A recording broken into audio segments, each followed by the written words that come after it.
Chief, on this end, we're not able to hear anything. I can hear you. I don't know if they I started. can in hear the you room. too, but I can't hear the board. Hi, Dave. Hi, I don't know if they've started yet.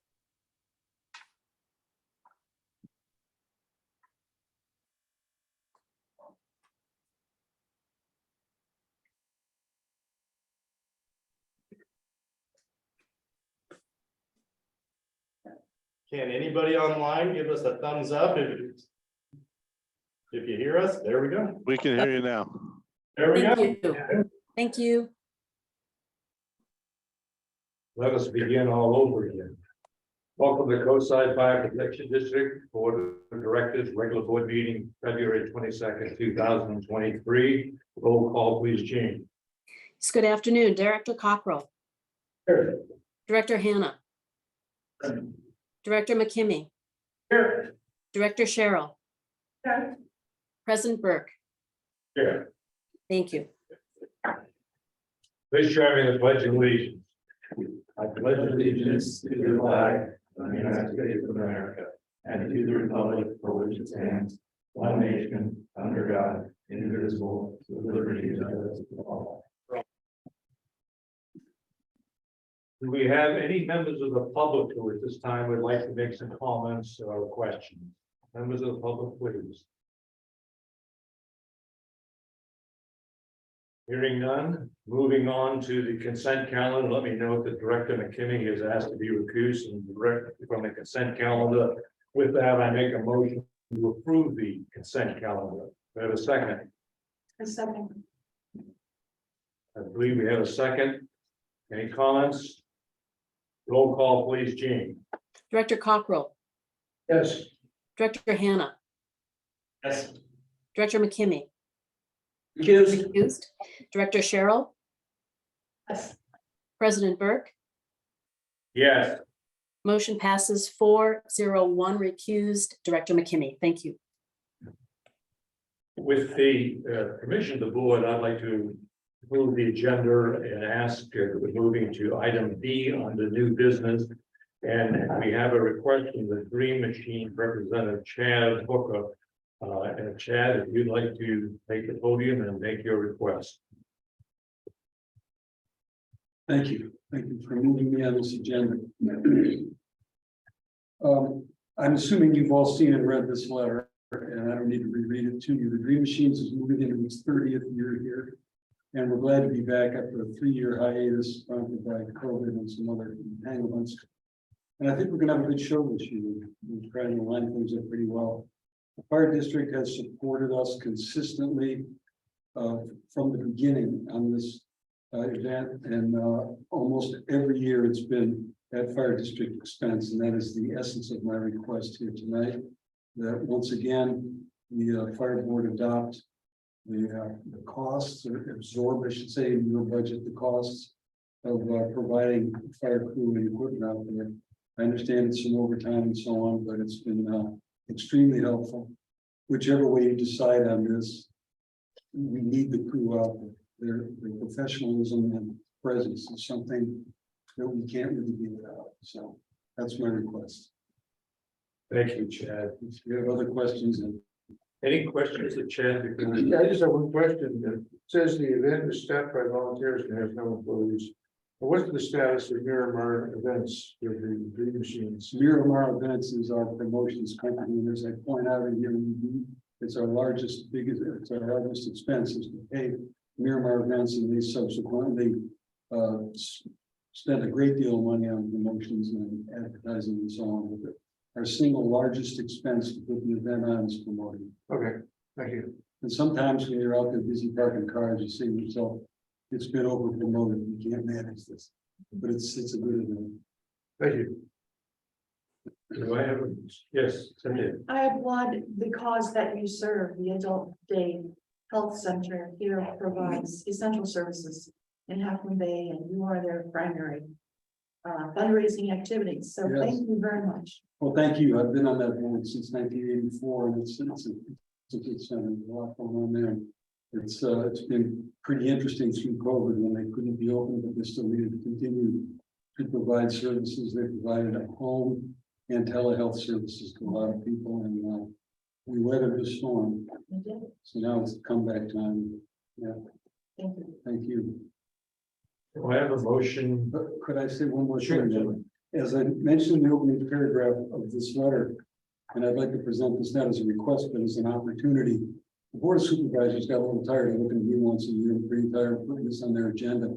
So they issue us a 3-year contract, and if that would be of any use to this board to see less of you and so on. Whether you decide you want to do this for a longer term or not is certainly not my call.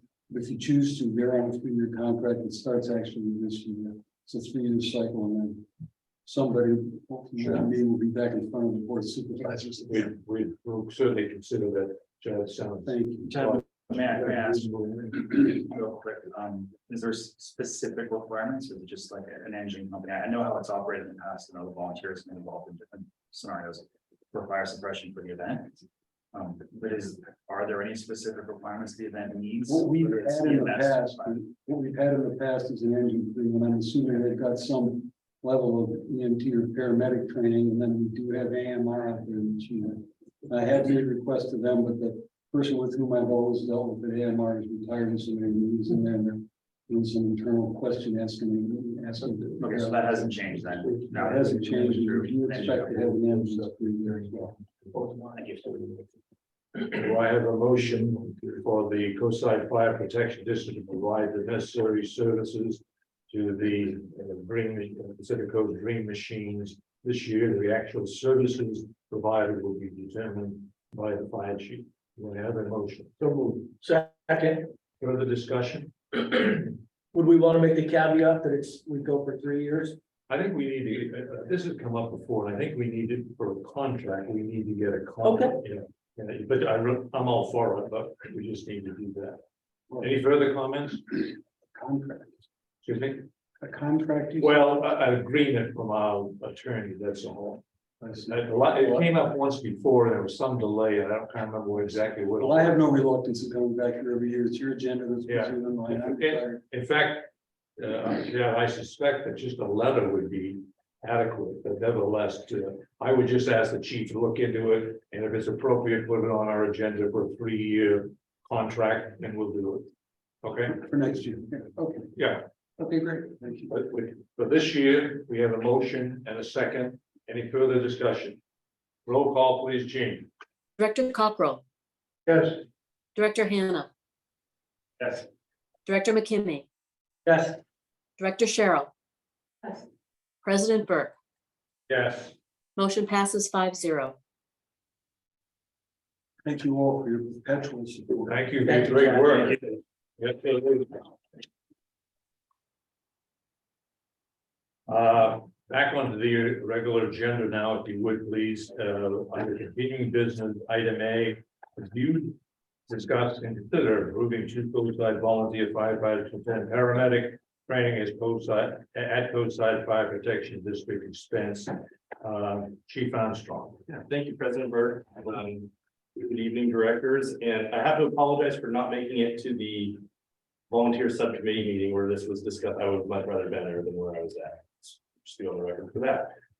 But you guys do have the staff report in your package this evening. And just as a recap of where we've been with this was something the staff brought forward to this board, potential ability to basically sponsor a couple of coastside volunteers through a paramedic training program with the intent that once they're successful, hopefully employing them within the district period as a paramedic. This board had asked for us to really fine tune this proposal, and it also asked us to explore the opportunity to maybe provide some sort of stipend for the chosen individuals should this proposal be approved. Just to provide them with some of that uniform maintenance, fuel money, meal money, et cetera, for the extent of their training program. So the volunteer subcommittee did meet on that. I'd asked directors Cockrell or Anna to jump in at any point and correct me if I'm wrong on this, but I think it was agreed upon essentially for about $100 a week stipend for the individuals. And then the other piece of that, you see at the bottom of page 2, kind of a budget of what this program would look like to send those 2 individuals. I know I had originally, we had the possibility of getting some workforce recruitment dollars to help offset the cost.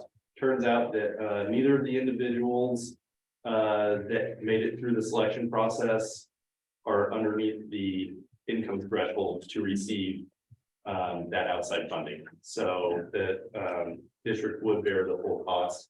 Only thing I would reiterate to this, like you reiterated in our last meeting, is basically the entire cost to send one individual to this paramedic training program is the cost it takes to employ engineer paramedic for about 2 months, and we have plenty of, we historically would have the savings in the contract to cover that cost, so it wouldn't be any more cost to this district than is already budgeted for this school year.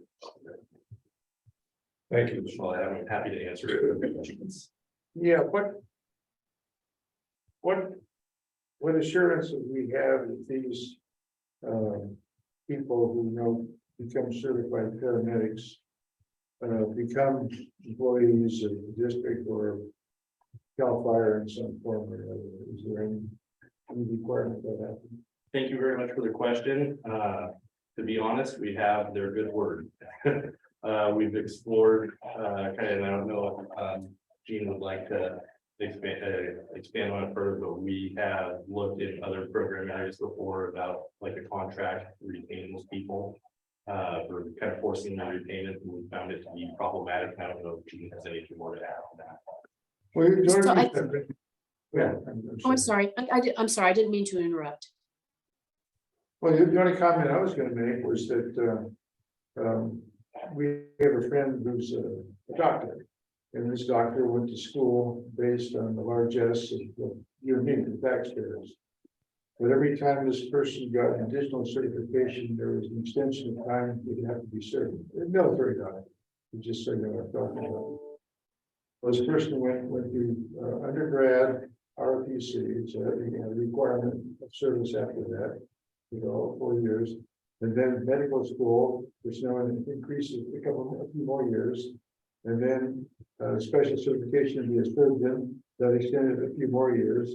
And then another specialty to become a plastic surgeon. All told, the obligation back to the service was 18 years. 18 years. So she owes you and me 18 years for the fact that we paid for her to get all these medical school and medical ratings to go out and practice plastic surgery, which is, you might know, it's a very lucrative field. So that's, and she has to do that, and she is doing that, by the way. I find it curious, we would do something similar where we would train someone, in my view, very highly skilled subspecialty within the fire district, whereas this person now could make a lot of money, a lot more money, shoving his services elsewhere. My concern is $42,000 is a fair piece of change if nothing comes back. So I'm happy to weigh in now if you'd like me to, and I again apologize for interrupting you. I think there's two questions maybe that you posed, and the first one was how could we be assured that these people would actually come to work for Coastside? And I think at the last meeting, the chief said it would be their intent to offer employment if the person were qualified. And so that's why we changed the agenda title to say with the intent to offer employment, because you won't know until someone goes through all the background checks and all of that, whether or not they would actually be available for employment. The second question which you posed is how can we be assured that you will be repaid? And what we've done for a number of employers, public employers in the past, is had people sign an agreement indicating that they acknowledge that they have been given X number of dollars in training and have a time frame during which that will be repaid. So if you stay for 1 year, I'm just picking numbers, 20% will be forgiven, 2 years, 40% will be forgiven. And then if they leave before that, according to this agreement, they would be obligated to repay. We can't withhold it from salary. That's not allowed in the state of California, but they would have a contract with Coastside obligating them to make a repayment if you wanted to be assured that you would have some vehicle to obtain that full reimbursement, even if they were to leave employment. Okay, fair enough. that in my line of work, piloting, there's a number of airlines that have a training bond. And the number that comes to mind is $30,000, and after 1 year, it's dropped to 15, and after 3 years, it's gone. So that's how they deal with it. I don't have a problem with $42,000. So long as the district gets something, but if it's not my money, it's the collective, it's the citizens' money. And if we spend the citizens' money in a cavalier manner without the citizens getting the services, that could be a problem. Patrick, or the member of volunteer committee, do you have anything to add? I would love to just say again, thank you to everyone involved in getting this set up. Just real quick, adding the stipend to help offset, so that number was put in there. It's by no means covering everyone's actual expenses, but it lessens that burden on the individual. That's where that number is what it is.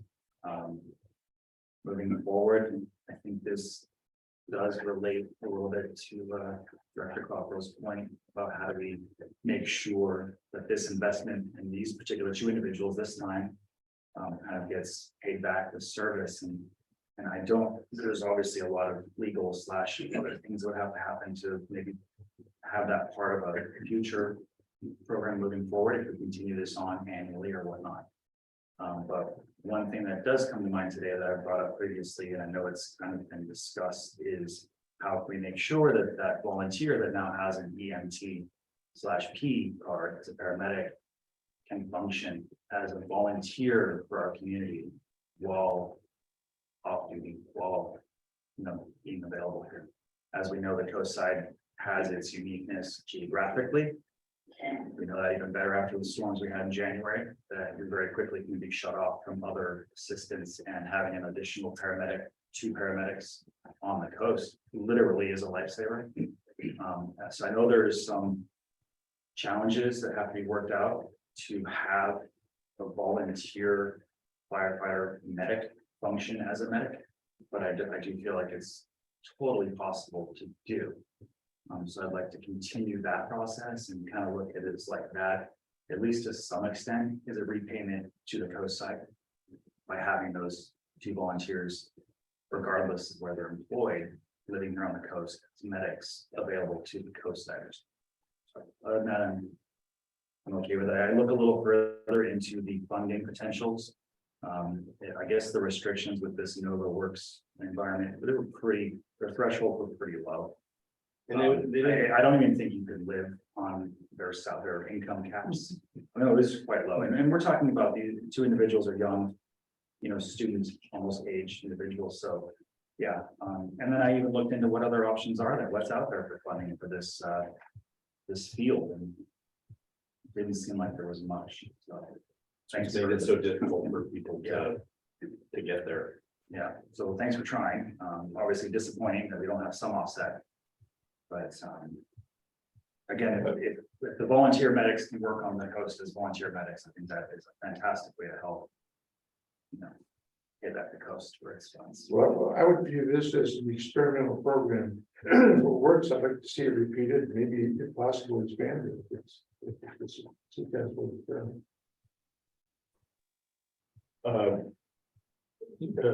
Gene, to your point of some kind of a contract or some way to recover some of the monies that would be expended on this thing. There's nothing to, let's say we had that kind of a contract. A future board may say, well, they've been doing a good job, we'll just cancel it. So there's nothing that would say that even though we entered into a contract, a future board couldn't cancel that agreement. Is that correct? That's correct. A future board could determine that they didn't want to enforce the contract. That is correct. Look, here's my sense, and I think my view that it isn't the money that is driving me. I think we have a responsibility certainly to be as cautious as we can with this type of thing. It is just a personal irritant that that the state of California has a shortage of paramedics. the county does and everybody else, and yet we're sitting here debating in this little coastside fire district where to do this when the state has a $90 billion surplus. That's just an irritant to begin with.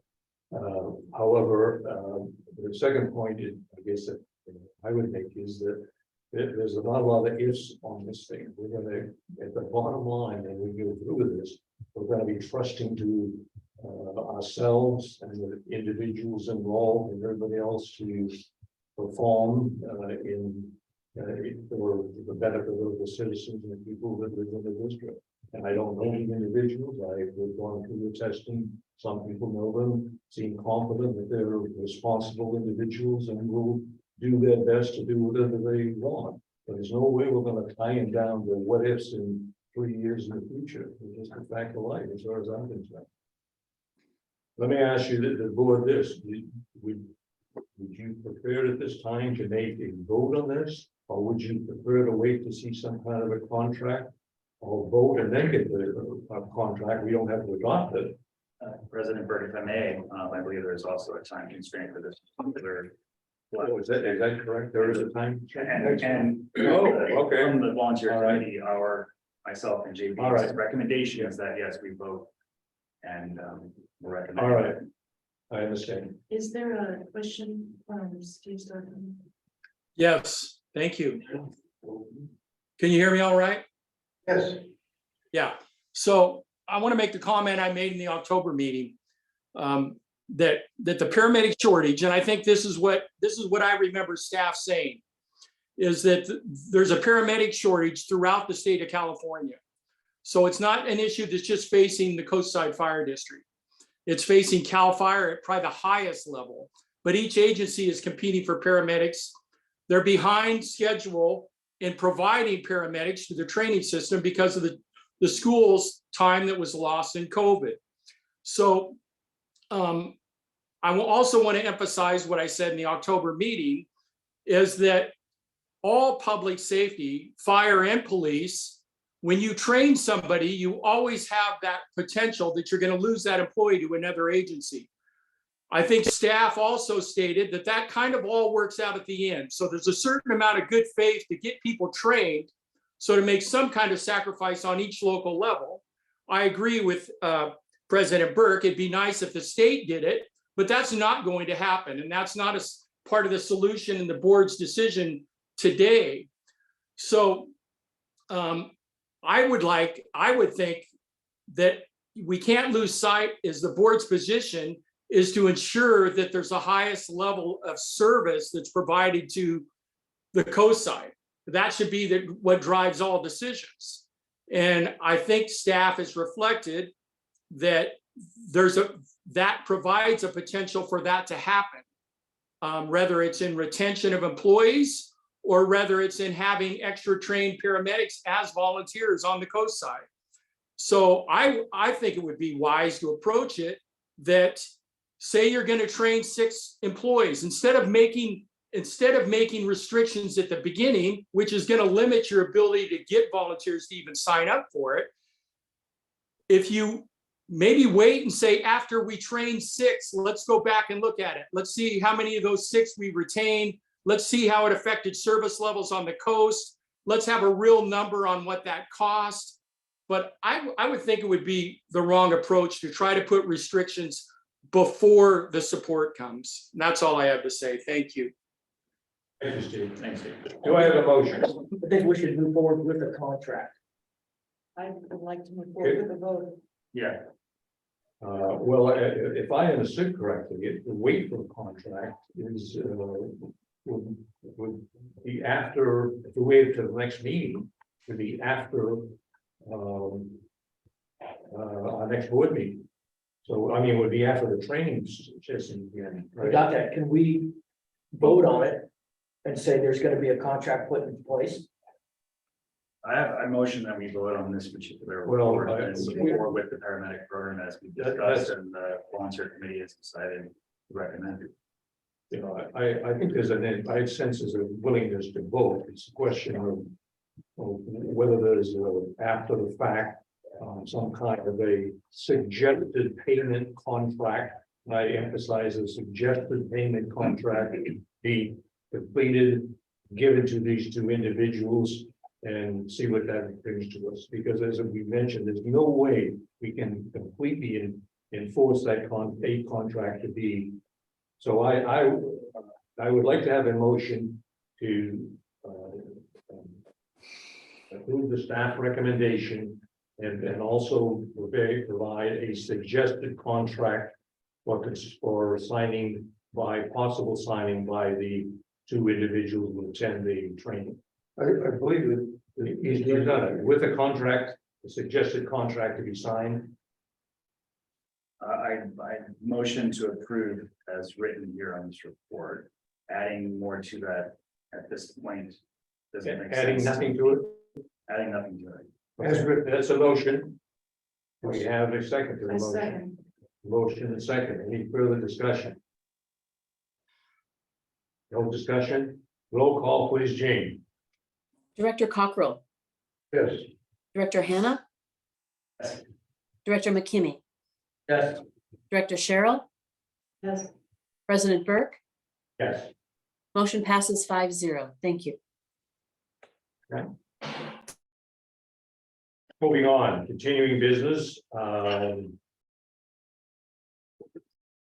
Item B, review and discuss, consider adopting updated code-side volunteer program and we found from. And thank you very much. Again, the staff reports in front of you, as well as the updated policy, as well as the updated program handbook. A couple of the major changes to this were the addition of 4 individuals to the code-side volunteers for a total of 25. And also just some cleanup of that handbook language and policy language, eliminating some old verbiage and so forth. I believe that's pretty much the only update since the last discussion of this, and just looking for approval of that new handbook. Okay. Oh, well, one final thing, I'm sorry, with raising that stipend, the per call stipend, from Yeah. $10 per call to $12. Right. What is it, $10 or what? From $10 per call to $12 per call. Okay. And then this adds the radio instead of just the pager. Okay, that's it. Okay. Do I have a motion to adopt the updated COSIDE volunteer program manual? So moved.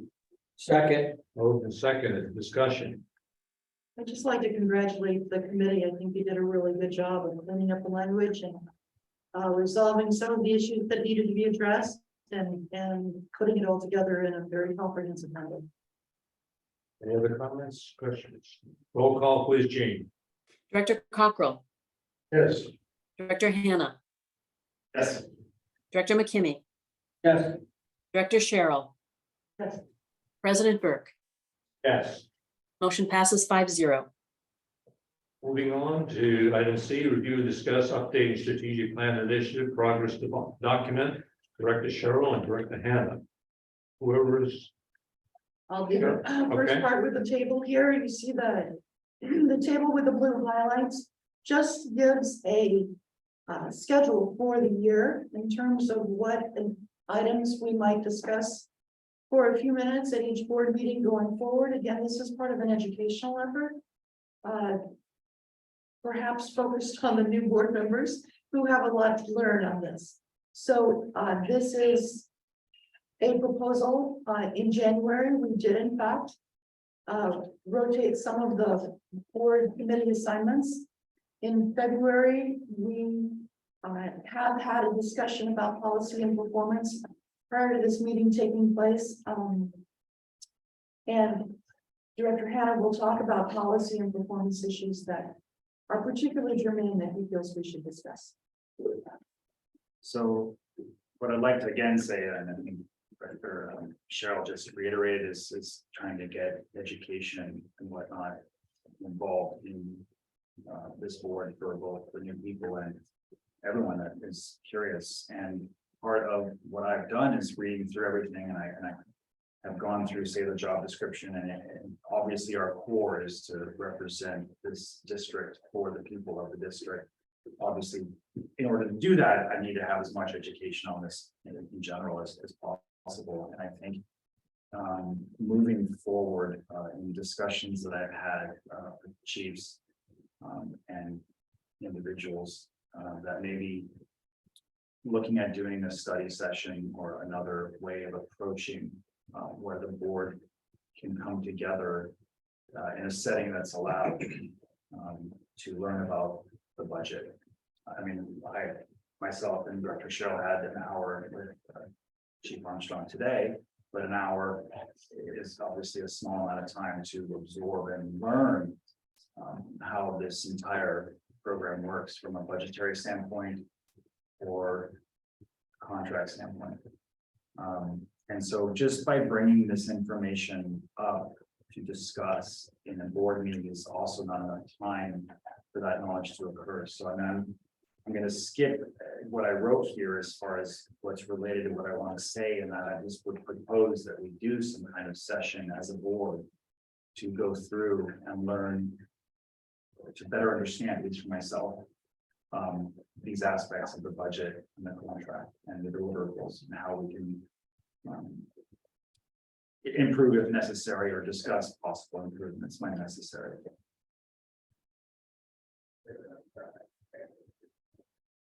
And the reason why I throw that out there is because it relates directly to the paragraphs that I wrote, where if the members of the board have ultimate responsibility to ensure lawful and efficient in the district, the board is the supervisory body for the fire chief and district legal counsel. The board shall ratify all the annual budgets, audits, and expenditures. Well, in order to do that, I understand it. Obviously, it's our job and duty to be respectful and listen to each other and understand the needs of each individual director.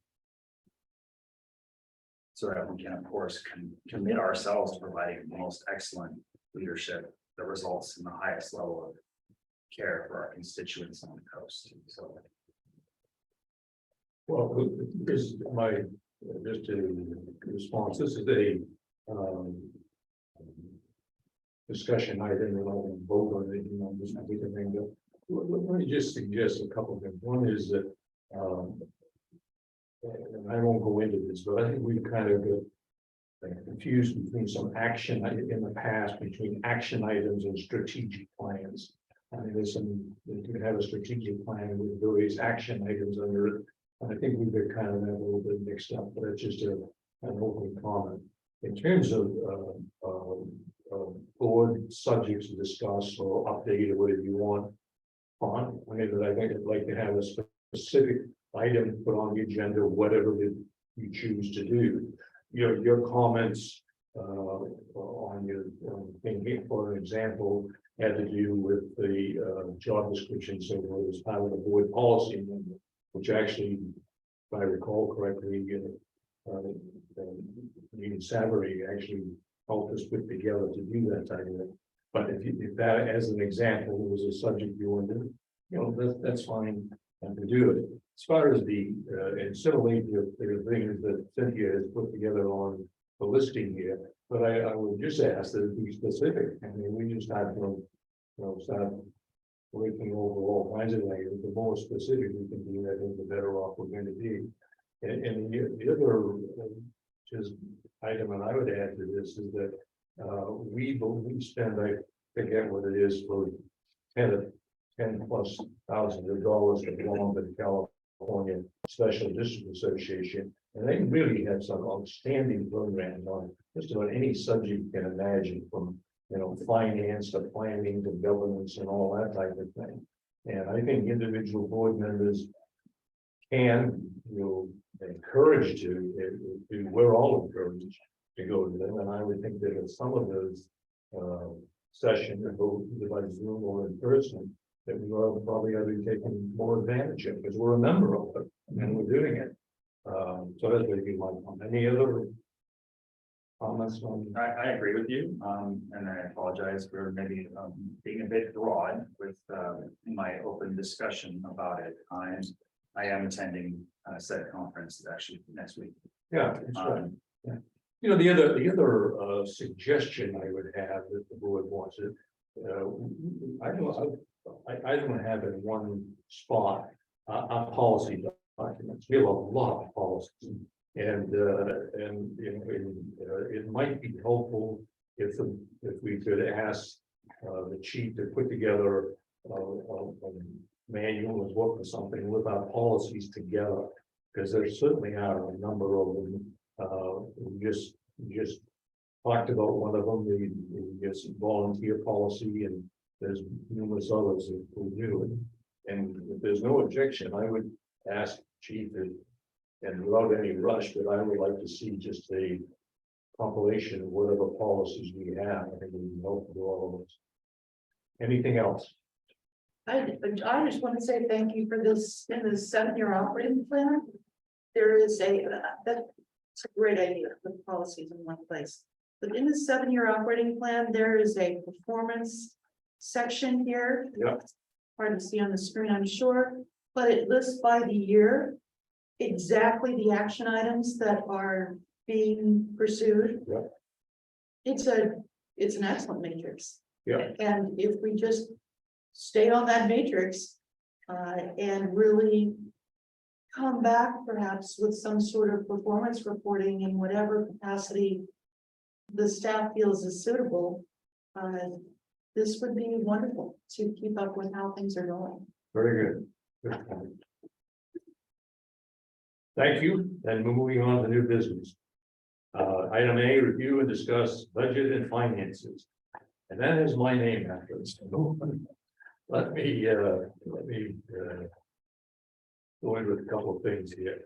But first of all, this came about, if you recall, this subject came about back in our discussions, similar discussions of it in, I believe it was in December when it was noted that perhaps some additional information was put forth on the CAL FIRE contract. And the second item was the finances. And we had some discussion last month on the CAL FIRE contract as a group. And I know individual board members have had meetings with the chief to further explain and understanding the CAL FIRE contract. So this is finishing the commitment we had to do an overview of our finances. And in the next few minutes, I'm going to try to do just a couple of things that hopefully will be helpful, and then we'll go forward and see if there's other items that could be added to this as well. But let me, to begin with, our budget process is a very simple process. The budget itself, the draft budget, is put together by CAL FIRE, specifically by Keith and Ginny Petrus. I believe It's with Michelle. Michelle now, okay.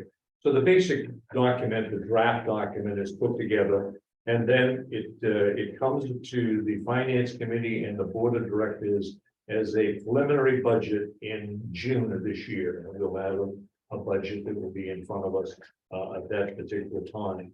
We'll debate it, we'll make changes probably. Sometimes it's pretty accurate, other times it's probably soon major changes to it at all.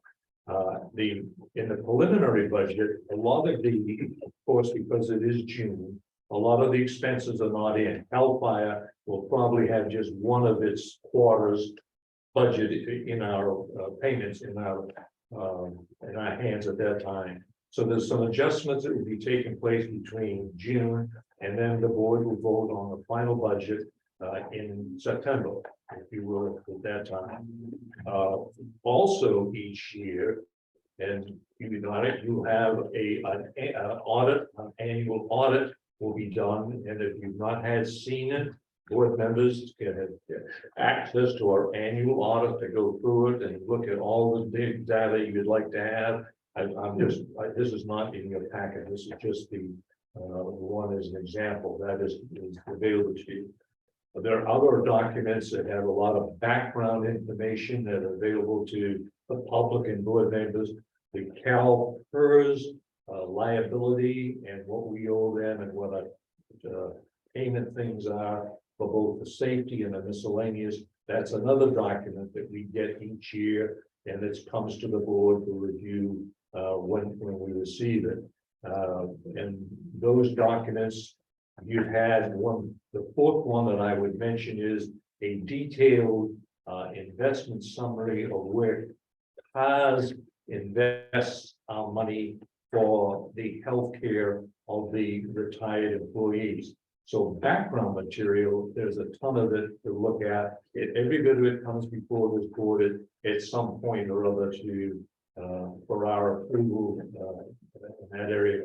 If you look at the, budget itself, our current budget, which is, again, this document, and I know this is, you have in your packet today, one for,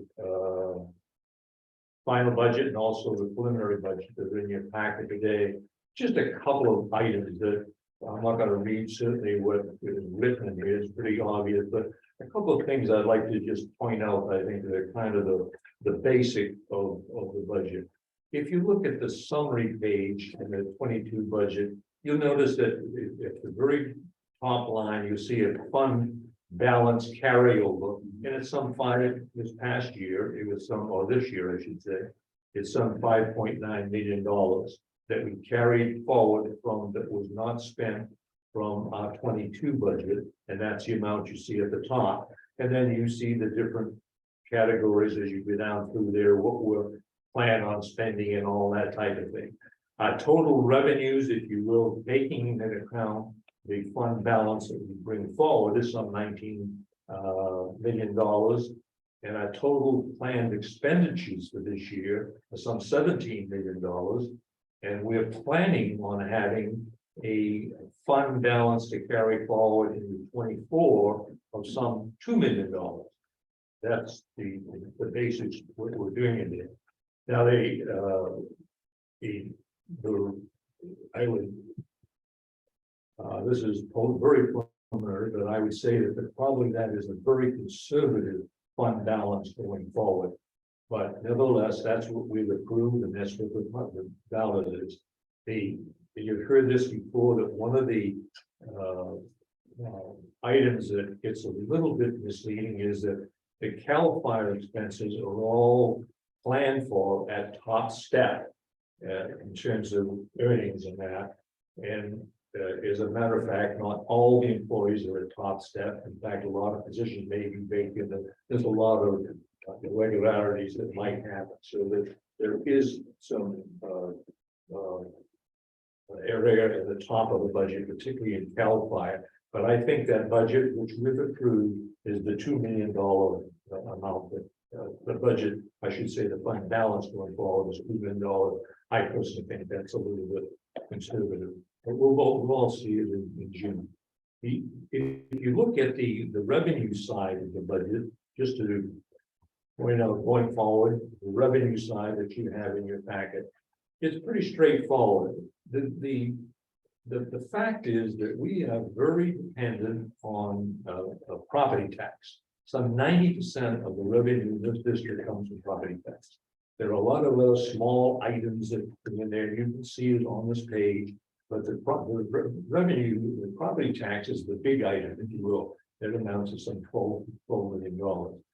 And listed below that, there are, oh, by the way, let me just stop and mention that. If you notice that one of the items in revenues was ERAF, and at previous meetings, we've had a couple of comments about there's some, whether we're going to get that ERAF money or not, and so forth and so forth. Previously, we received some $700,000 this year in ERAF money, and I was very pleased to see that we received another $700,000 in January.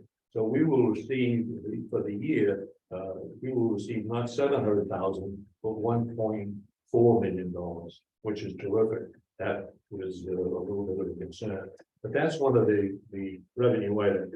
If you look down into below that, the other revenues, just a couple of quick ones. You know, one that says PTN benefit assessment, and down below it, you'll see HLF benefit assessments. Those are taxes that were levied on the old Point Montero Fire District and the Half Moon Bay District parcel taxes to support the fire districts in those two areas. And they're based upon your house, whether it's a hotel or business, there's a schedule of what those amounts to. But those have been in a place for at least 40+ years. those two areas. At one point, they were the major funding of the district. Today, they're, as you can see, relatively minor funding. And the rest of those items on there are just minor items that come in. If CAL FIRE has occasion and has some employees, our CAL FIRE people go to a strike, fire, wildfire and so forth, and they're gone from here, we get reimbursed from CAL FIRE. So there's a number of other items, minor items that were paid for inspections and that type of thing. But that's our revenue. That's the gist of it. It's no more complicated than what you see there. The following item, if you look at the subsets or expenses, just breaks out into various categories. What we're going to budget for, among them is what we're going to pay the directors. And what we actually pay the directors. But each item has an item to it. Major items under the expenses are the PERS contribution, and that is at $1.5 million that we pay something like that, and that keeps going up each year. We paid that all at one time to save some $40,000. We paid that all at one time, but I'm not going to go through every one of these line items, but they're pretty obvious what goes in here. And just to remind you that before anything is paid, two directors sign the checks, if you will, and it's approved by the fire chief. Okay, and it's a public document, so there's nothing mysterious about this at all. The contractual services on page 3, it has a number of contractual services, and you may be aware, may not, but we have all kinds of contracts with to run this district. And I haven't added them up lately, but my guess is there's probably 30 different contracts. The largest obviously being CAL FIRE, but we have contracts, everything from janitorial service to training, meetings, a number of them. It's just amazing. Cell phone service, et cetera, et cetera. We have a lot of them, and those are all in the contractual services. You can see that amounts to $500,000 in more a year. We had the station improvements. A lot of the stations that we have with the station improvements in this building and others have amounts to another $500,000. That's straightforward. The one item that I would, last item I would call your attention to that in the on this budget, if you will, which is unusual this year, and that is that on the last page, page 4, it has $2 million that's allocated for Station 44. And that was put in place again last June and September in anticipation of going forward with 44, and clearly we are going forward, as we'll see later on the agenda. But that is our the status of our budget and our finances, if you will, and all that type of thing. The CAL FIRE contract is by far our largest item, $9 million. We pay to PERS roughly $1.5 million. All our contract services in total, some $500,000. We're making this year improvements in our existing structures, roughly at $500,000. And we don't have any budget this year for new engines. So, but we're still paying our equipment and so forth, another $464,000, but without even engines. They're not in the replacement schedule this year, if you will. And as I said, $2 million. We have, in terms of who spends this money, if you will, one of the policies we have is a procurement policy. And it says, you know, what the chief has authority to sign the checks on and what we have to have approved on before we do it. And so the procurement policy really is the backbone of what you see here in this budget and how we go forward with that type of thing. I guess the only other things that I'm sure that you're aware of, that the PAS section 115 trust that we have, and we have the detail on it, that is basically self-sustaining. We originally put $4 million in that to pay for healthcare for the retired old union. And that is self-sustaining, and that's not reflected in the budget.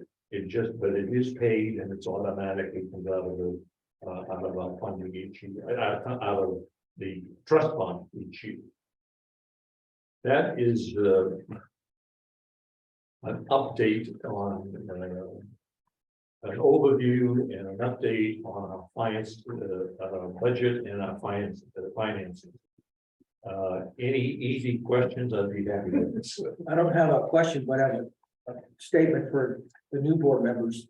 So the PTM benefit assessment and the Half Moon Bay benefit assessment were put there to counter the ERAF fund. Oh, that's good. ERAF is a Yeah. tax theft. They Yeah. just come in and steal our tax money, and then it's up to you, the individual special district, to make up for that. So that's where both put Ontario did Proposition H, and Half Moon Bay did their own thing to counter the tax theft. Just wanted to make that clear, that they're stealing our money, and then they're gracious enough to give back some. So the reason this assessment appears so modest is because back when these measures passed, we're talking maybe 1991 or so. Yes, If you just put in normal inflation since then, you can see why that number has not gone up with inflation. But our expenses have gone up with inflation, and as a result of the appreciation of real estate around here, so has our income and our budget, if you will. So even though we're spending 1.5 million on ERAF now, Bruce very well put it, money that they steal from us and then give back a small piece of it. This, what he's talking about, made up the part of that way back in 1991. I can't remember exactly. Let me just say that the parcel taxes, which is the we've actually, believe it or not, we've reduced those taxes 3 times in the past. They were out of whack from Point Montero to the old Half Moon Bay, and in order to make them somewhat equal, and it's still not quite equal, but they're pretty close equals. And again, they're based upon a schedule that whether you're a hotel or a business or a home or apartment building, there's a schedule that dictates how much each homeowner pays in that particular area. But we actually reduce those taxes 3 times. Yeah, I think in the history of California, that may be the only taxes that have been reduced for a long time. Anyway, anything else? I don't want to spend any more time on this unless this is just intended to be a broad brush and overall understanding of our process and how we do it. Without any further questions, so we go back to the agenda. Thank you. Okay, moving on. We've done the Dream Sheens, item C. Consider and approve resolution 2023-05 awarding contract and not to exceed $914,100 to PBK Architects. Chief Armstrong. Thank you. I think this is an exciting point that we're finally here. Back in the fall, as you may recall, this board approved releasing an RFP for architectural design for Station 44 replacement after we had done the siting plan, the feasibility and all that for that chunk of property. We received 4 interested parties in that. In that RFP, the Land and Structures Committee interviewed all 4 of those individuals. And there was, it appears to be a unanimous recommendation for PBK, which was pretty much supported by district staff as well as a recommendation of this board. So the recommendation is in front of you to award that not to exceed architectural contract amount to PBK Architects in the amount of $914,100. First of all, do I have a motion? I'm so moved. Second, It's been moved and seconded to approve the contract, the funding contract of $914,000 to PBK Architects. Move and second. Discussion. This, Go ahead. No. I was just gonna say this, that amount, $914,100, for PDK. Includes all aspects, start to finish, hand holding, questions answered. I mean, this is a, I mean, what is the level of service that that number represents from this architecture firm, being, of course, we still have the fire construction firm and others. In the very back of the that packet, there's a sheet that looks like this, Patrick. It has that outlines what is included. And it actually it even includes the planned completion dates of the various items, which is really terrific. It gives us something to look at and make sure that we're on time. Excellent. Well, then, I mean, I can even just point it towards the land instructors committee. Just say, obviously, recommending this particular firm, and that partly has to do with, because if we paraphrase for me, even to understand that they were the one to select based on the features of what's written here. This is quite a long document, but And it's comprehensive, and I want to compliment Chief Cox and the other members of the staff who work with them on both the RFP as well as the scope of work, which is complete. It is detailed and complete. The only thing I wanted to mention is that in the scope of work on page 25, that is really the only place where we talk about interaction with the public. And where we talk about the directors involved with oversight as well as staff. And I know that the public is very interested in this. I know that this firm is experienced in being inclusive of the public's ideas. But we want to really say we want to listen and we want to hear, because we think that the staff who serve at that station, the personnel, as well as the neighbors, are going to have some really good ideas about how we can do this fire station as well as possible to make it a healthy, functional space for firefighters, as well as to make it an asset to this neighborhood. So, but for speaking for the committee, if I may speak for us, It's good. we would like to be included in the staff reviews, not to hold anything up, not to make the meetings longer, but just because we would like to be there to advocate for the district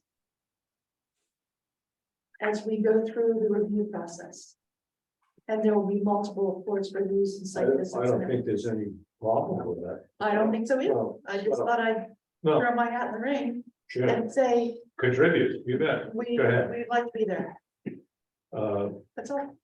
Thank you. Bruce, did you want to? Cynthia said it quite well. Okay. This firm, I have just a couple of questions that show my ignorance on this subject to go with, but at some point in time, coming back to this board, is going to be a construction firm, is that correct? To actually build it. Yes, something will have to be learned. Correct. The other, which I didn't want to confirm that, and this plan says that construction firm and construction, if I read this correctly, is expected to be in place by July of 2024. Is that correct? Construction administration. they were Well- 12 months to draw the Right. design and 14 months to build. Right. So that the beginning, if you will, of July of 2024. That's for the construction. It's just the planning. Yeah. Right, Yeah. construction administration is something that this firm, PBK, will be doing. Yeah. Oversight of the construction firm, Understand. and they'll just continually move through this process, Well, advocating for us. yeah. The other, thank you. The other question I have is that in here, it talks about having an EIR. And my question is because this is we're replacing a fire station with a fire station, is it required to have a full EIR?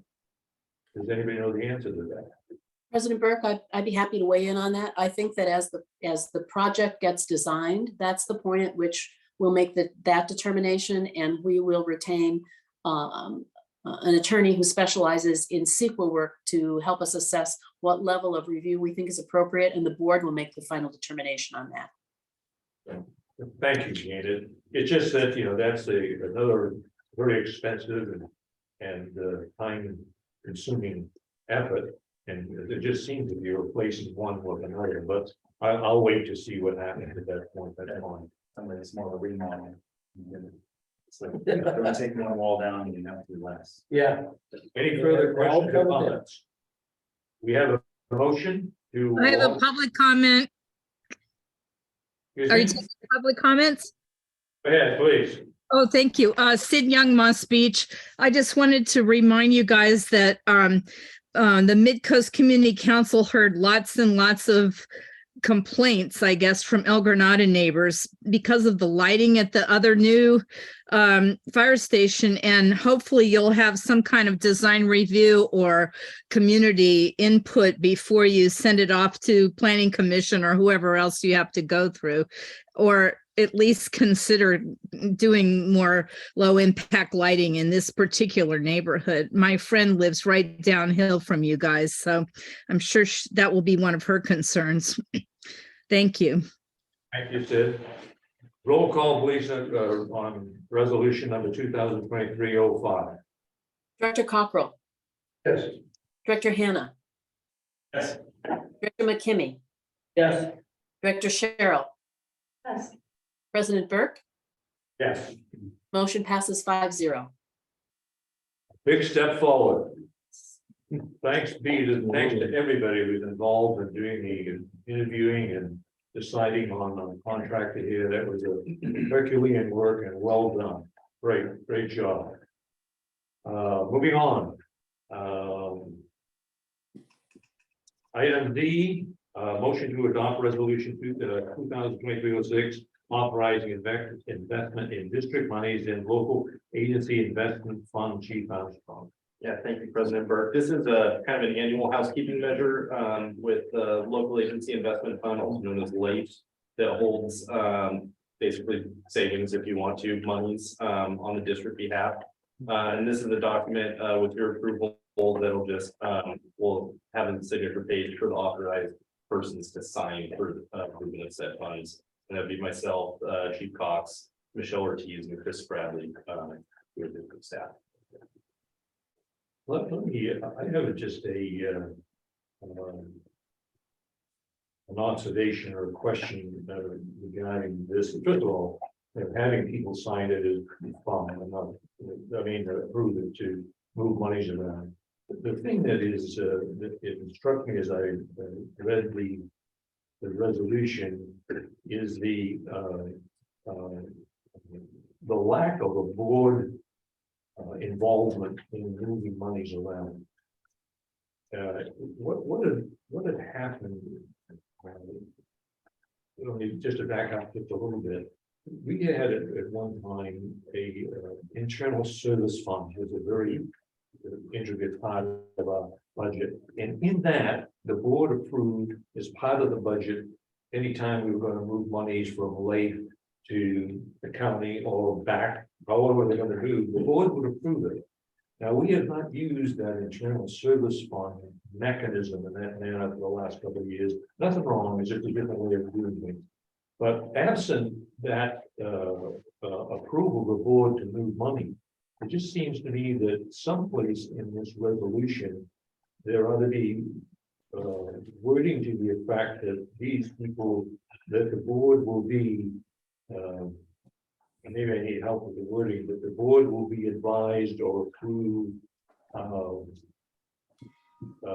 monies before the actual movement of the money. The approval is going to come from us. You know, we've got the fiduciary responsibility, and so to have somebody, a contractor, move money without our say-so, something missing is my concern. With the consent of the board? Yeah, I guess the only, if there's wording and if this could be amended, that it simply says a sentence in here that the board of directors shall approve all transfers of money in and out of LAFE. I think That makes sense to me. And if I might ask the question, so the 4 individuals or so that achieve on this list are to be authorized to move said money if all 4 signatures are there. Is that the principle of that? So, I'm sorry. Yeah, what happens is that there's a classic case with 41 is that Chief Larkin at the time, who was kind of handling all that, didn't have the signature, believe it or not. He couldn't move money back and forth. And the invoices were coming in all the time and we were just kind of a mess trying to get things caught up and so forth. So having people available to move monies is fine, but I just very redundant say that I just think that prior to the moving those monies, that there should be approval by the board. It's our responsibility. And I would just ask that the, if this each of the board's approval, that added to this resolution is wording that says the board of directors shall approve all transfers of money in and out of lake. In advance of those transfers, Excuse me? in advance of those Yes, transfers. yes, thank you. Is that, Would that cause any problem, just slow the process down, would that be anything, a hurdle to get things done? could I answer that? At the beginning of the calendar year in June of this year, I would think that what we would do in the budget, we'd say that the board, that in the budget would be, we're going to remove X amount of dollars for station 44. The board will approve it in the budget one time. Okay. And then it just, they can do it for the rest of the year. It just strikes me that so I'm not gonna say it again, but somehow or other the board has to be. Well, that is one of our clear, Yeah. finance is one of our clear. Yeah. mandates. Absolutely. Yeah. So I just say that board of directors, if this to amend it, I approve, I will move the resolution with this amendment. The board of directors shall approve all transfers in advance, in and out of lake. Second, We've moved in second. Further discussion.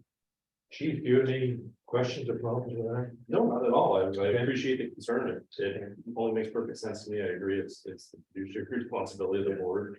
And as long as we're forecasting far enough ahead, I can't see any, if we were to have an expenditure arise in an emergency situation where we would have to move from light. Yeah. There's probably gonna be a special meeting or something or contingency anyway. So you feel confident and or comfortable that at a regular monthly board meeting, the future next month's expenses that need to be approved can be done in that manner, in that time frame, and that's not gonna, like, bottleneck any situation. I don't believe so. Sounds good. When we get to the budget, we will approve, or we'll have in the budget for consideration, but we will adequate amount of money to take care of anything that comes up before we do.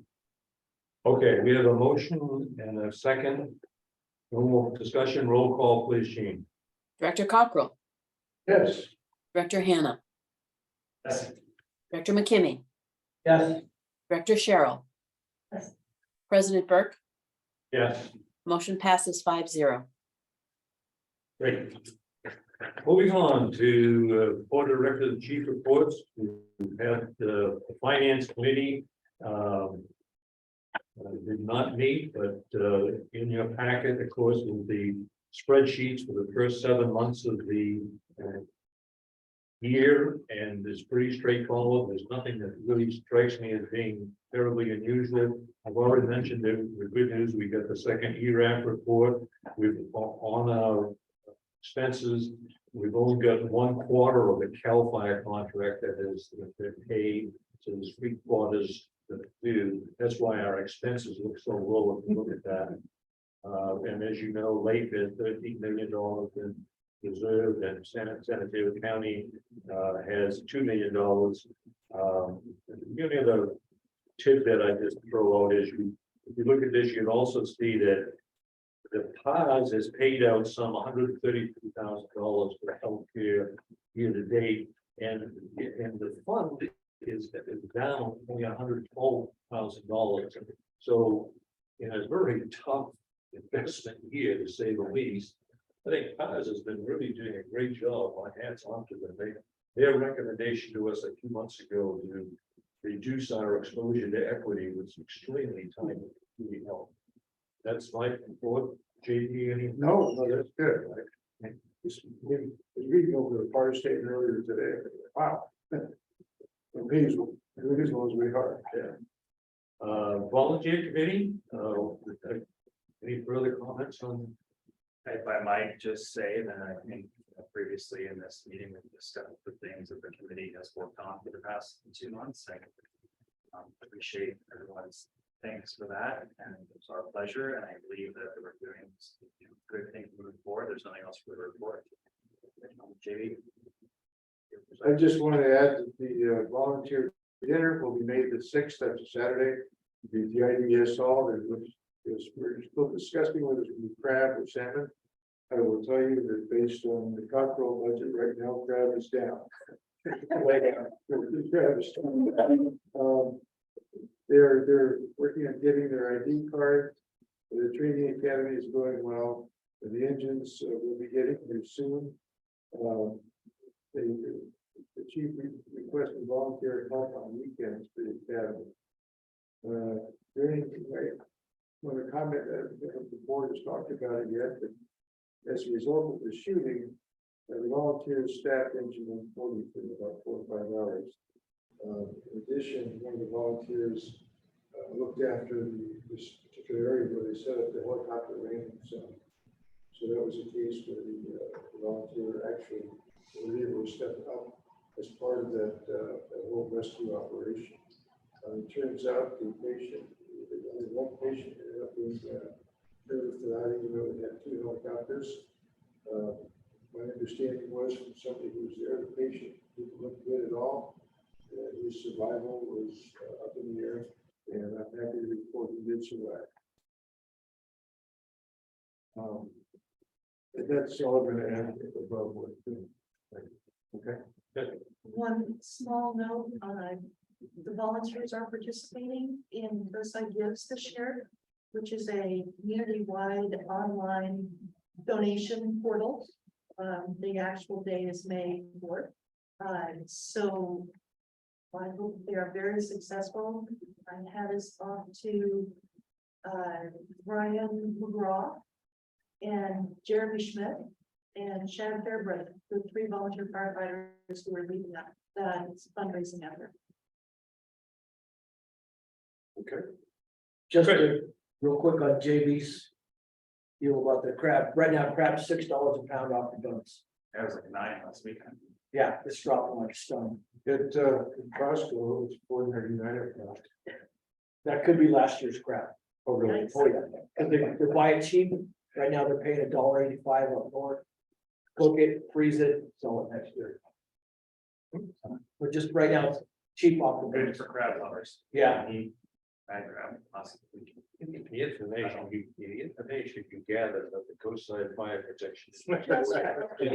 It's amazing. Really.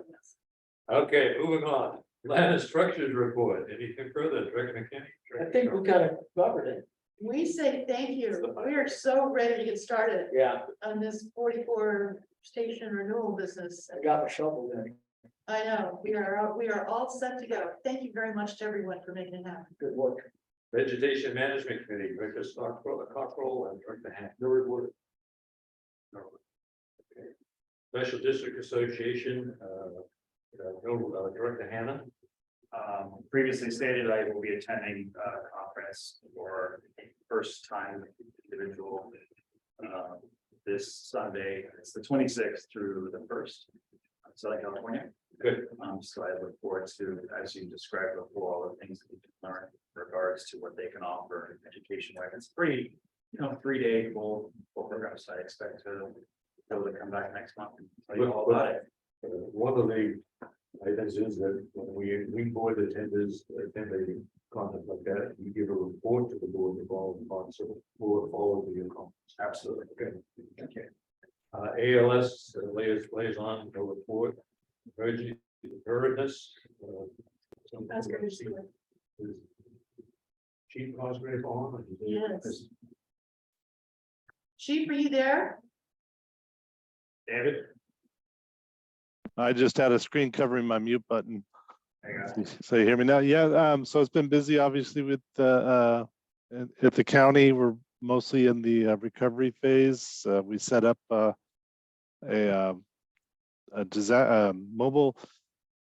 mobile registration center for Pescadero, La Honda, and Half Moon Bay because there was reports of people that still had internet outages and they couldn't apply for disaster relief. So in Half Moon Bay, there were 42 interactions with 28 people registering for disaster assistance. La Junta had 19 and Pescadero had 15. So that was a good outreach to get people that couldn't go over to the event center. The event center still is the main disaster recovery center. This is for individual assistance. The special districts and cities, counties, and all that for infrastructure. That process, we're hoping to have an applicants briefing on March 8th that we're working on right now. That's probably going to be the date where everybody would have to come and hear what they have to do. That would be for the big ticket items like the sewer plant's going to apply for the roads department, all the big losses of the infrastructure that we had from the storm recovery. So we're working on that. One of the things we've been getting a lot of calls to the county is about the homeowners that live beyond the road closure on Higgins Canyon Road. There's a large concern of emergency vehicles being able to service them. They know the road's going to be closed for quite some time. So there may be a small town hall, as you will, and they were requesting that they could get police, fire, and EMS to let them know how they would be serviced and what those plans are. It's I think there's 25 residents beyond the closure that goes up to the top of the hill and then back down on Prisma Creek. So they've been severely impacted by the landslides there. I have a request into Chief Cox and Silva to try to use the El Granada Fire Station for the new fire station training room for the El Granada CERT group. They think they'd have about 12 to 15 people for 1 hour on I think it's March the 8th for them as well. So I'm waiting to hear back on that. And that is about it for what we've been getting from the county areas. So if you have any questions for me. Any questions, Chief? I do. Thank you, Dave. Certainly. Wait, Dave, That's a question. I have my hand up. Go ahead. Is Dave still on? Can he still hear me? Yeah, I'm here. Yes. Oh, good. At that Brews and Views thing that you were one of the panelists on, they sent a person from Caltrans from Marin County, and Michelle Dragony from Coastside Buzz went up and talked later. And it turns out, after grilling her, that we in District 4 Caltrans have no supervisor. And I'm concerned because the roadsides are just full of old branches and mudslides and everything. And along Devil's Slide, it looks like they took all the debris from when the landslide hit right in front of the tunnel and dumped it on all the turnouts. So I'm wondering if you have any pull to get somebody from Caltrans to come down and kind of clean our road shoulders along here. They finally removed the big old leaning log that was hanging up on Highway 1 between Pacifica and the tunnel last week, but they left all the other branches along that eucalyptus grove on Devil's Slide. But just driving yesterday, I saw a ton of other trees that have fallen since the main storm in January. Do you have any idea when they're planning a cleanup, or can you contact someone? I can't speak to their plans for cleaning up, but I did address them and their PIO people about the statement that was said, and they believe that it was misunderstood. They do have supervisors and people assigned to San Mateo County. She was an environmental specialist dealing with sea rise specialties and things like that, and they think she must have been referring to that, but they're aware of it and that the message is out in the community, and they're going to try to address that. I believe there's plans for a forum that's going to be taking place in La Honda, I believe on March 6th, which is going to be a smaller version of that, and they're trying to get a Caltrans rep up there to talk about Highway 84, 35, and Highway 1. So we're still working on that, and yeah, again, I don't know about their plans for cleanup and things like that. Okay, well, if you have somebody's ear, maybe you could put a bee in their bonnet, because it's really almost a traffic hazard at this point. Thank you very much. Certainly. Thank you. Okay, moving on. Is that it, Dave? Yes, Okay. thank you. Thank you. Thank you. Sir, Director Cheryl. Certs and High Gear, we had our first advanced cert training group meeting yesterday. It was a forum of neighborhood leaders from the 32 neighborhoods. we thought because it was in the evening and because the weather was challenging, that we would probably have a very low turnout. And then 75 people showed up. So it was an active meeting. Cosgrave was there. People talked about how to organize their neighborhoods better in response to the storms primarily. And people really did have a chance to talk with one another about what's worked, hasn't worked. So that was a great meeting. We begin spring CERT basic training next week on Wednesday. It's a 4-course series. We will be sort of occupying this wonderful station. The judges apologize in advance. It happens twice a year and we're a cheerful bunch, but there's a lot of us. And we will show up on Wednesday night, the following Sunday all day, then the next Wednesday night, and then the following Sunday all day again. Then we're done. We'll be in and out of the 2 Connex boxes out here. Our expected population on the Wednesday evenings will be around 40. Our expected population on the last Saturday will be around 100. So Can I tie in with you about the actual dates? Because we do have the volunteer academy going on at the same time. yes, sir, I understand. And so we've had discussions on this. We do our calendars in November and we put them up and then stuff gets scheduled I know. as it is, but working with training here. Training has very kindly accommodated us to the extent that they are moving the location of the academy to Kings Mountain. So the unfortunate part about the co-scheduling is that we will lose Chief Ward, Captain Mingstein, and Captain Pickard, who are excellent instructors, and we are looking for ways of replacing those instructions because due to the storms, we have a very large class. And by the time we finish that exercise on the 12th and we graduate, we will have more than 400 certs on the coast site. So we have a real need for training. We are deeply appreciative of our partnership with the Coast Side Fire Protection District and the provision of both facilities as well as especially the very talented personnel here who are paid and volunteer firefighters who provide such a high level of instruction to our folks. So here we go again. All right. Okay, good. It'll calm down a little bit after that, until November. Anything else? No, sir. Okay, great. Thank you. Attorney's report. Jean? Yes, good evening. I actually have a report this time. As you recall, a couple of months ago, you talked about the fact that the emergency declaration from the governor is expiring at the end of this month. And you made a decision that you will continue to provide Zoom to the public, but you, and I already have done this, will return in person. There are some limited exceptions which will allow you, if you're ever ill or traveling on business and need to attend remotely, you will still be able to do that. So this next week, you'll get a memo from me, and I'm providing it to staff as well, which will outline exactly how you should move forward if you're ill and can't attend physically, but would like to participate, or if you're traveling on business and would like to participate remotely. Once you get that, if you have any questions, just please let me know. Thank you. Thank you, Jim. Fire marshal's report or fire chief's report? Yeah, Battalion Chief Griffin was unable to join us this evening, so we have Captain Moda here. Okay. Hello, Jordan Moda, Deputy Fire Marshal, newest addition to the office, so I get to be here with you guys to present the report. Welcome. Thank you. Very cool. So this, the reporting period for January, the office conducted 47 plan reviews and 18 construction site inspections. 3 special event permits were issued. We had a couple weddings and actually a television program was filmed out at Long Branch, a barbecue competition where they were barbecuing and needed some inspection.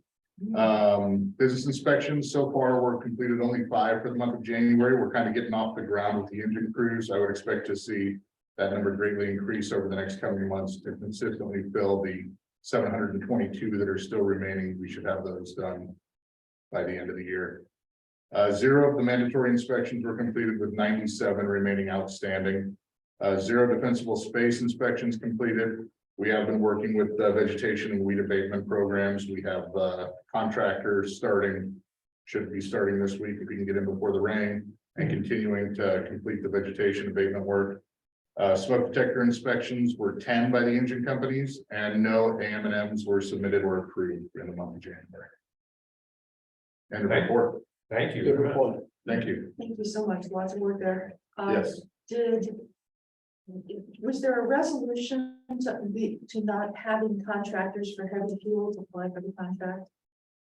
I don't know if there was any issue with that. I think we only had one, or I think just one applied for the vegetation clearing, so I'm expecting more of a weed clearing. The last couple of meetings there. It was presented that we put out the request for a contractor who would clear heavy fuels. Down trees, heavy limbs, limbing up to 6 feet.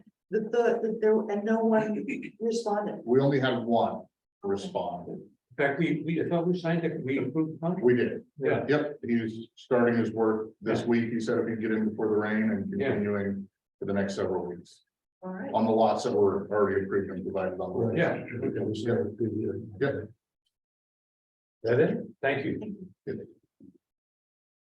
Fire chief's report. All right, relatively short. Chief Cox and Chief Silva continue to have their monthly meetings with the local sheriff's office. Captain and staff, and those are very positive. I think that relationship is just continuing to grow and flourish a little bit more. Chief Cox and myself continue working with PSC, but Public Safety Communications, about just some dispatch change request things for some response plans here on the coast, as well as cover assignment moves and so forth. Chief Cox with sheriff, PSC, and EMS folks completed an after action review following the mass shooting that occurred. And what occurred out of that was a lot of very good insights as far as what went well and where to improve and so forth. And so those discussions are going to continue as far as improving our overall response to those type of incidents. The Volunteer Academy is continuing. I believe there's 6 co-siders in there, I believe, and I hear that they're doing all well. So that's excellent. On the paid side, we didn't have any CAL FIRE folks leave the district contract within the last reporting period. And on the significant incident side, there was one fatality vehicle accident. I'm sorry, I don't have more information on this. If you're interested, I don't know if Chief Pottinger might, but one fatality accident on Kelly Avenue in the last month. And then on the training side, here on the district, our folks completed some company officer training as well as some technical road rescue training. That's a continued effort to make sure everybody on the coast has that technical road rescue level. Nothing new to report on the facility side. On apparatus, engine 40, that rebuild of the actual engine continues, and hopefully we see that back soon. The couple of new type 1 engines are, I don't know if they're about a week or maybe just 2 weeks out at this point, so they're very close. In Sacramento? Yes, so Yes. the new engine 40 and the new engine 41 are in Sacramento. Engine 40 is basically done with the retrofitting in terms of the work we did on where we're going to mount tools and whatnot. Engine 41 is very close to that. We expect to see them here within the next week to 10 days. Hopefully, that's what we would like.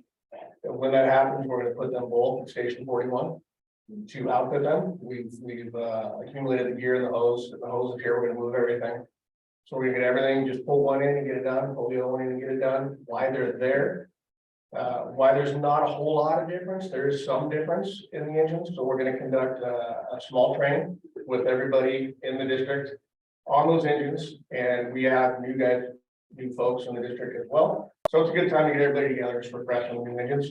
As far as the original engine 40, we're down to 2 weeks on the 4 to 6 weeks waiting for the piece. So we're hoping within 2 weeks.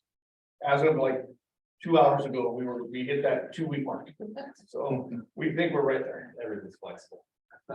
Will there be a celebration Yeah. of some sort when these engines are at 41 and?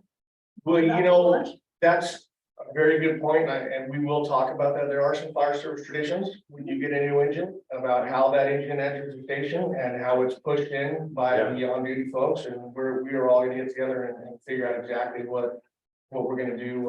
We'll get with our chief officers and the board can have input. We will do something. Do you Remember welcome what? like social media or local newspapers coverage of that sort of thing? Oh, absolutely. We will talk with our PIO. I'm sure you guys know Cecile. She's very good at her job. Fabulous, right? And she will, even if I didn't talk to her, she'd be there. No. I'm sure. There you go. Wow. And the only other thing, I didn't even have it on the report, but Brian just reminded me, because he said we had some new folks coming. Did you participate in the draft? How many engineers? 4 or 5 here on the coast? We are getting 4 4 non-medic engineers and 1 medic engineer as of now. So that they're all kind of entering their training cycle and they'll begin to trickle into the district here over the next couple of months. And then I think we might have a couple of more paramedic offers out right now. So it's slowly coming around. We're starting to kind of fill out some of these things. So that engineer is the lowest position we have here in the rest of the. Right, the vast majority of the positions. Yeah. And that's the end of the report. Thank you very much. Thank you. Thank Any comments or questions? Oh, you've worked so hard to get these engines here. It's so close and it's gonna be such a great thing to have them, and thank you for all the financial planning that went into making sure that these engines arrived. Without objections, we adjourn. Thank you. Well, we had a. And The leave meeting, no, The end. I think you gotta stop it first. stop recording. Right there.